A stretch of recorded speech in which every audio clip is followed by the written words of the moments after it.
Buenos días, nosotros vamos a hablar de cáncer de hueso. Yo soy Selena y mi grupo está formado por Federico, Tiago y Lorena. En un principio vamos a hablar de las generalidades del cáncer de hueso y luego vamos a entrar en nuestro tema que es el sarcoma de Ewing. Primero vamos a hablar de la generalidad en sí, de qué es el cáncer. Como sabemos, el cáncer es una proliferación anormal, excesiva, anárquica y de forma patológica de las células de un tejido en particular, que en este caso, como es el hueso, van a ser de los tejidos o de las células que compongan el hueso. Dentro de las características, hay que tener en cuenta que los cánceres en general no tienen una etiología definida, su etiología es desconocida, pero se asocian a ciertos factores de riesgo que pueden ser factores de riesgo adquiridos por condiciones de vida propias de las personas y factores genéticos que no se pueden modificar. Estos pueden ser primarios o secundarios, primarios cuando se desarrollan en un tejido en particular, como en el tejido óseo, y secundarios cuando estos se originan como consecuencia de la proliferación de un cáncer primario. Después tenemos que se diferencian en distintos estadios. Tenemos 4 estadios celulares que se dan por la evolución del mismo cáncer, llegando al último estadio donde generalmente se produce la metástasis. Vamos a tener que los tumores se van a diferenciar en benignos y malignos y van a tener diferentes sufijos, donde tenemos el sufijo OMA, que es para designar el nombre de tumores benignos, y en el caso de malignos, es decir, de los cánceres propiamente dicho, vamos a hablar del sarcoma, que sarcoma hace referencia a tejido óseo y tejido blando. Los tipos de cáncer se van a denominar según el tejido en particular en el cual se desarrollen y el tratamiento de los mismos va a depender de si es benigno o maligno y de la extensión del mismo y si es metastásico o no. Dentro de los tipos vamos a tener que están los tumores formadores de cartílago, que pueden ser benignos o malignos. Los benignos son el osteocondroma, el condroblastoma y el condroma. Luego tenemos los malignos, que es el condrosarcoma. Los tumores formadores de hueso, vamos a tener que los benignos van a ser el osteoma osteoide y el osteoblastoma, y los malignos el osteosarcoma.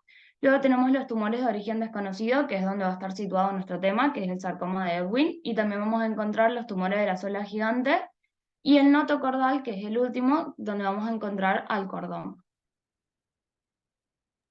Bien, en este caso voy a hablar del sarcoma de Ewing. Como se dijo anteriormente, por su sufijo se considera un tumor maligno.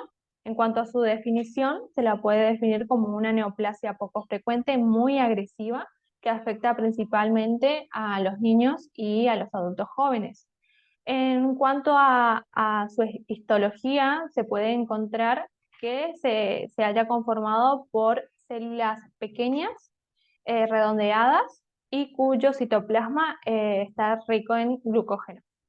En cuanto a la epidemiología, este sarcoma de Ewing suele ser muy frecuente en el sexo masculino, en la raza caucásica, y en cuanto al cuerpo en sí, afecta a distintos sectores, pero predomina más en las extremidades y en lo que es la pelvis. Se considera que es el segundo tipo más común de sarcoma óseo y se encuentra alrededor del 1,5% de todos los cánceres infantiles. En cuanto a la etiología, como se mencionó antes, es desconocida. Siguiente. Bien, en cuanto a los tipos, vamos a encontrar que hay un sarcoma esquelético que en sí afecta más que nada al tejido óseo. En este sector se encontraría el sarcoma de Ewing. Luego encontramos los sarcomas extraesqueléticos que afecta al tejido blando. A continuación se puede encontrar a los tumores neuroectodérmicos primitivos que afectan más que nada al sistema nervioso central. Y por último, el tumor de Aschin, que es en sí un tipo de tumor neuroectodérmico primitivo que se halla en lo que es la caja torácica específicamente. Bien, a mí me toca hablar de lo que viene a ser la parte de signos y síntomas y la parte del diagnóstico, ¿sí? Para empezar a hablar, tengo que saber que el sarcoma, como en general, digamos, en la mayoría de los tipos de cáncer, va a tener signos y síntomas que son variados dependiendo de cada persona y de la afectación que producen cada una. Dentro de lo que encontramos como generales, lo que deben hacer los que están ahí nombrados, el dolor en el hueso, ¿sí? En el hueso que se encuentra afectado o en la zona que se encuentra afectada, que suele ser un dolor que es intermitente o puede ser constante y este va a aumentar la intensidad en el tiempo como también puede empeorar durante la noche. También encontramos a la inflamación en la zona afectada, como la fiebre y la fatiga, que no tiene una razón, digamos, alguna, digamos, con respecto a la enfermedad, digamos, y la pérdida de peso de manera involuntaria. Por lo tanto, estos signos y síntomas se van a corresponder luego con lo que van a ser el diagnóstico, ¿sí? Más que nada con la parte de la clínica, en donde la clínica va a ir muy de la mano con los que nombré anteriormente, en donde encontramos el dolor que es insidioso, en la parte nocturna, digamos, y a su vez es profundo en la zona afectada, que al principio suele ceder con lo que van a ser analgésicos y antiinflamatorios, pero luego se va volviendo insuficiente a medida que va avanzando la patología, ¿sí? En donde el dolor va a ser mucho más intenso y esta farmacología ya no va a tener tanta fuerza, digamos, para poder atacar, ¿sí? A su vez, como es el dolor y los síntomas son algo inespecíficos, lo que van a hacer la parte del diagnóstico suele verse retrasada durante semanas o meses, por lo que eso lleva a que la masa pueda crecer, digamos, y a su vez pueda notarse lo que es por la palpación y a su vez la tumefacción en la zona.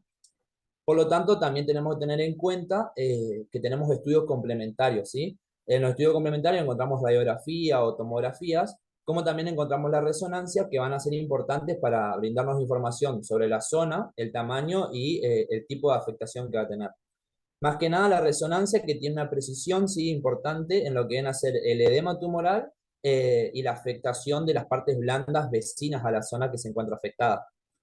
Sobre todo tenemos que tener en cuenta que cuando nos realizamos los estudios y visualizamos los estudios complementarios, tenemos que tener en cuenta de que la imagen sea del hueso por completo para poder visualizar los diferentes focos metastásicos que se puedan llegar a encontrar.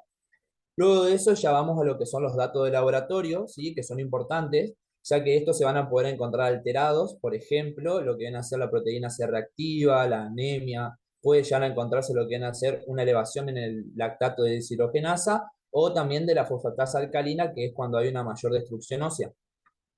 Estos datos de laboratorio también vienen de la mano con lo que son la parte de biopsias, ¿sí? Que son importantes, más que nada la parte ya cuando el diagnóstico es un poco más avanzado, para poder diferenciarlos. En el caso de las biopsias podemos encontrar de tipos biopsias cerradas o abiertas. Las cerradas son las que se realizan con algún tipo de imagen, ¿sí? Acompañándolo en forma de guía, y las de abiertas son cuando no se pueden realizar estos tipos de biopsias de tipo cerrada. En las técnicas que encontramos en las biopsias cerradas, podemos encontrar una que se denomina PAF, por ejemplo, en donde encontramos que es una punción aspiración con una aguja de tipo fina, o Trucut, que es la misma, pero en este caso la aguja es más gruesa, ¿sí? Más que nada esto se realiza para también encontrar la parte del diagnóstico diferencial, como puede ver ahí abajo, con respecto a la patología de la osteomielitis, en donde los valores, en este caso, se van a encontrar diferenciados para poder saber si estamos hablando del sarcoma de Ewing o de una patología como la osteomielitis. Bien, para hablar del tratamiento, para su descripción, decidimos dividir en lo que es el tratamiento médico y por otro lado el kinésico. Si bien hay que tener en cuenta que el tratamiento del sarcoma de Ewing constituirá lo que es un enfoque multidisciplinario que va a involucrar a todo un equipo de profesionales que incluye médicos cirujanos ortopédicos, oncólogos, radioterapeutas y obviamente enfermeros y kinesiólogos especializados en este tipo de patologías. En primera instancia, en lo que es el tratamiento médico, tenemos a la quimioterapia, que es aquella que utiliza medicamentos para destruir a las células cancerosas y que puede ser administrada antes o después de la cirugía o junto con la radioterapia.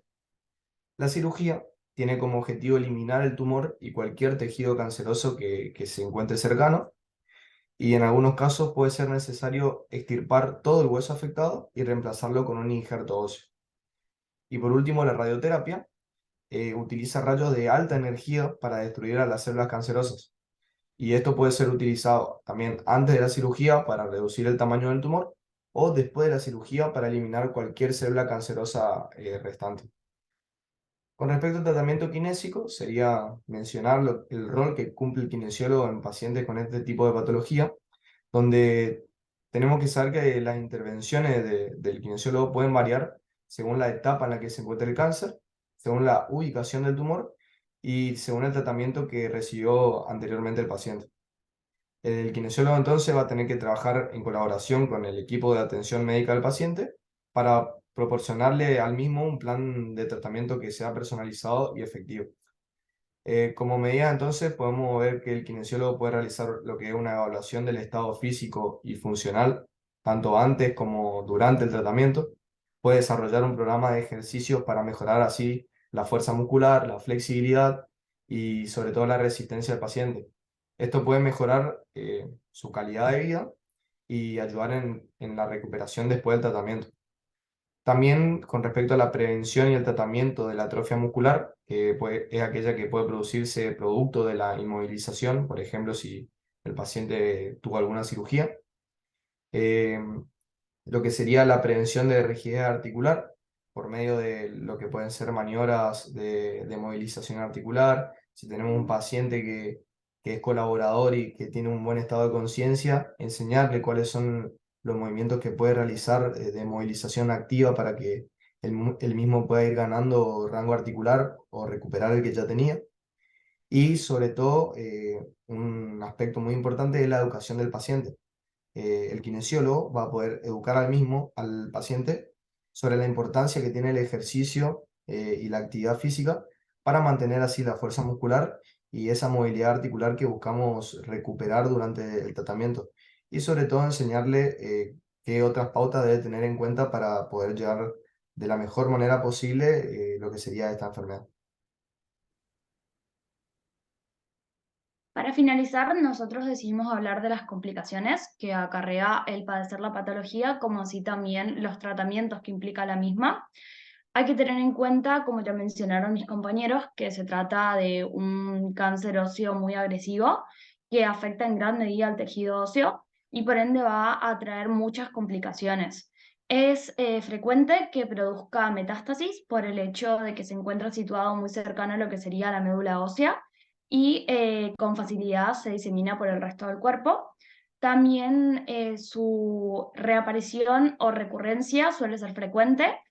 Muchos pacientes luego de 6 a 1 año de realizado el tratamiento vuelven a padecer esta patología. También tiene numerosos efectos secundarios el tratamiento de el cáncer o el sarcoma óseo, en este caso, como ser, por ejemplo, la realización de la quimioterapia, la radioterapia, causan dolor que suele ser crónico, tener un periodo prolongado de tiempo, donde el paciente requiere el consumo de analgésicos para poder disminuir al mismo por la intensidad que posee, incluso después de haber sido tratado. También suele producir la misma patología, deformidad en el tejido óseo, que en muchas ocasiones o circunstancias requiere de una intervención quirúrgica, como ser, por ejemplo, una amputación, ya sea para prevenir o evitar la diseminación de estas células cancerosas, como así también para corregir una deformidad que haya producido la misma. Y estas son algunas de las complicaciones que en sí presenta el cáncer. Gracias.